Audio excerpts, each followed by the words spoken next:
Hello! It is a pleasure to meet all of you. My name is Anthony Freak, and I am here improvising because Kristen is not here. So today we are going to talk about the identity aspect in dissociative identity disorder and other personality disorders, mostly borderline personality disorder.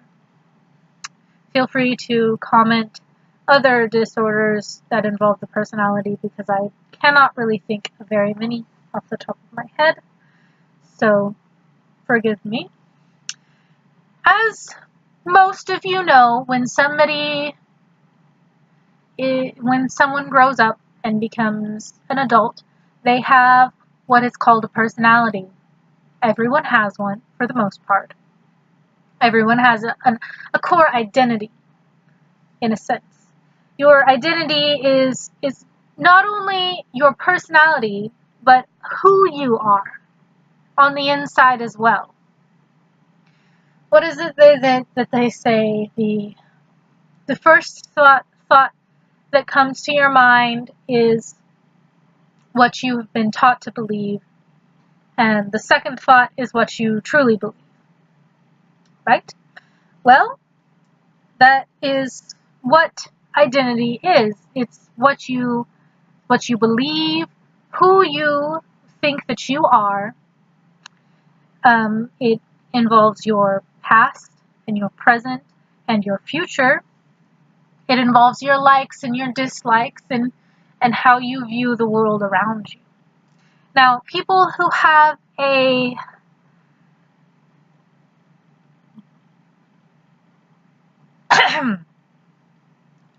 disconnected identity, it's the greatest word that I can think of right now is discombobulated, so we're just going to go with that.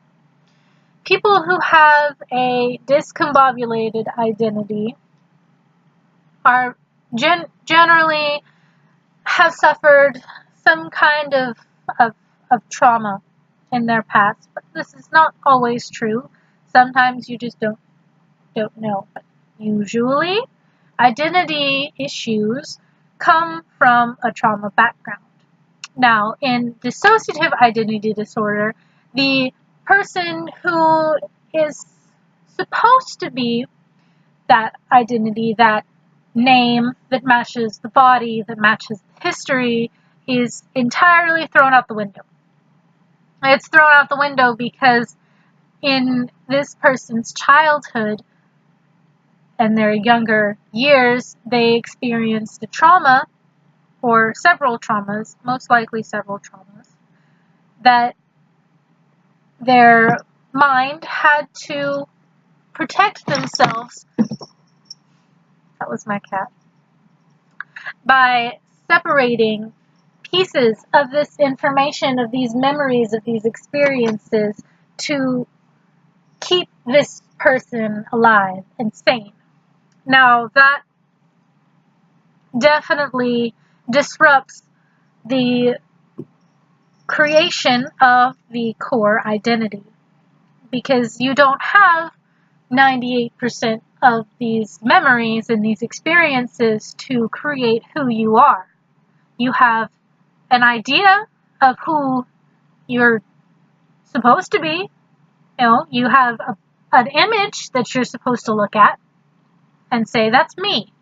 But the other half of dissociative identity disorder is there is a need to not be you.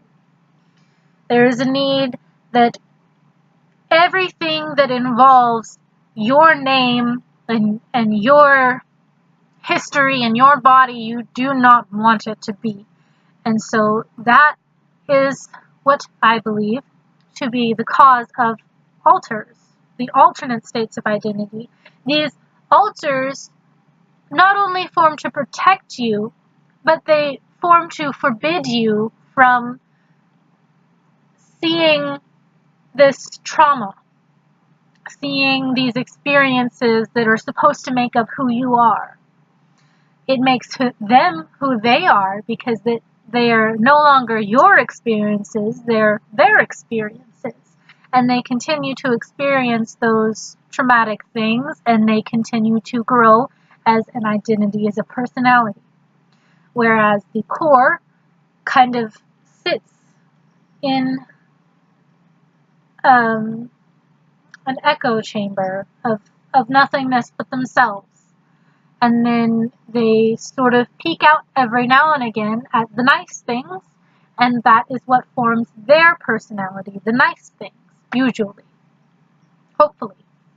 Now, the downside of this is eventually when the core is taking over front for majority of their life, after trauma has ended, they get bits and pieces of not only their amnesia from other alters fronting, but they also get bits and pieces of traumatic experiences that their alters have had that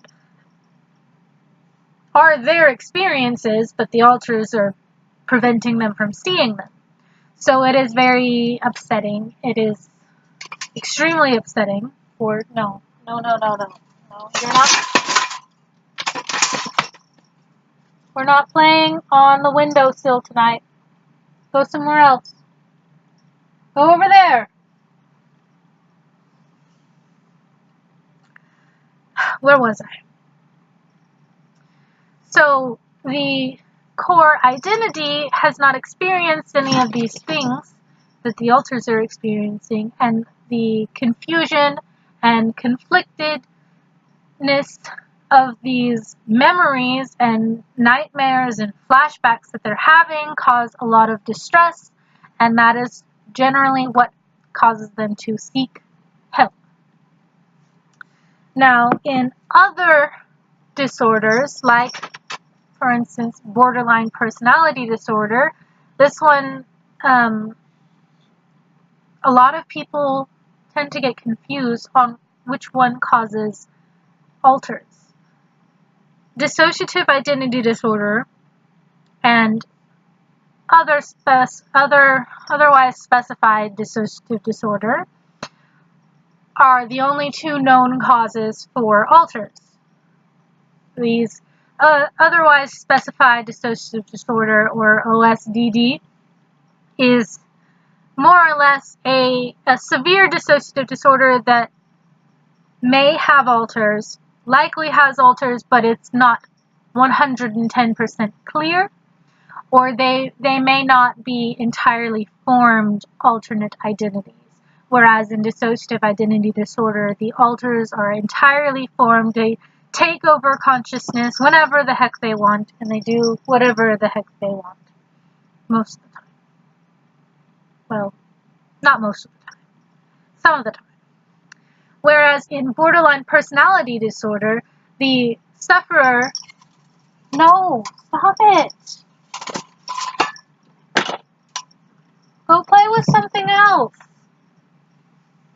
Whereas in borderline personality disorder, the sufferer does not have alternate identities, but they still don't quite have an identity themselves. Their trauma separated from their self, but it did not separate so entirely that they had to create a new self. So for sufferers who have borderline personality disorder, would you not? Get out! Hold on. Stay over there! Stay over there! I know. Shush. Don't look at me like that. I know you're upset. I'll give you attention later. Leonardo is a very fussy kitty. As I was saying, people who have borderline personality disorder do not have an integrated identity either. But it is not so disproportionately disconnected from... Would you not? Why are you so upset?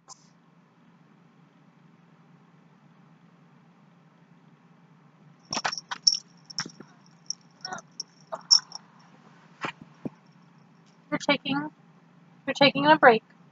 It's time out. It's time out. Okay. They do not have a cohesive identity either because their trauma prohibits them from properly forming an identity. He is very angry with me because I have not fed him yet. So people who have borderline personality disorder tend to take what traits and attributes of other people who have formed personalities that they like or dislike and apply that to themselves in an effort to form what they think they should be. Now, don't do that. Stop it. Stop it.